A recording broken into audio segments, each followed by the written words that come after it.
This pasta recipe is really game changer. माझा 3 वर्षांचा मुलगा Shriyan he just crazy for every pasta आणि म्हणूनच मी इतक्या अमेझिंग हेल्दी पास्ता रेसिपीज तयार केल्या. मुले खाऊन कंटाळतील पण तुम्ही बनवून कंटाळणार नाही, इतक्या अमेझिंग रेसिपीज आहेत माझ्याकडे. So welcome to episode 1 of healthy kids pasta series. तर सगळ्यात आधी आपल्याला पास्ता छान बॉईल करून घ्यायचा आहे. मी इथे मल्टीग्रेन पास्ता वापरते आहे आणि कुठलाही प्रकारचा इथे मैद्याचा पास्ता मी वापरत नाही. त्याची तुम्हाला लिंक हवी असेल तर मला कमेंट्स मध्ये सांगा. आज आपण बनवतोय ग्रीन पास्ता. त्यासाठी मी सगळ्या ग्रीन व्हेजिटेबल्स इथे घेतलेल्या आहेत. यामध्ये पालक सुद्धा ऍड केली तरी चालेल, माझ्याकडे आज अवेलेबल नव्हती.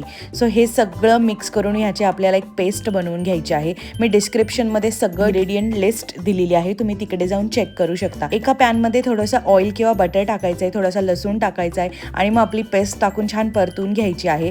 आणि इथे मी टाकला आहे पास्ता, थोडासा मिक्स हर्ब्स टाकल्यात, एकदम थोडासा मी इथे होममेड पिझ्झा पास्ता सॉस टाकलेला आहे आणि मीठ टाकलंय आणि मिक्स करून घेतलं. चीज टाकणं ऑप्शनल आहे. आणि कशी वाटली ही रेसिपी मला नक्की सांगा आणि फॉलो करायला विसरू नका, नाहीतर तुम्ही एवढ्या अमेझिंग रेसिपी मिस करताल. So just save and share the recipe with everyone.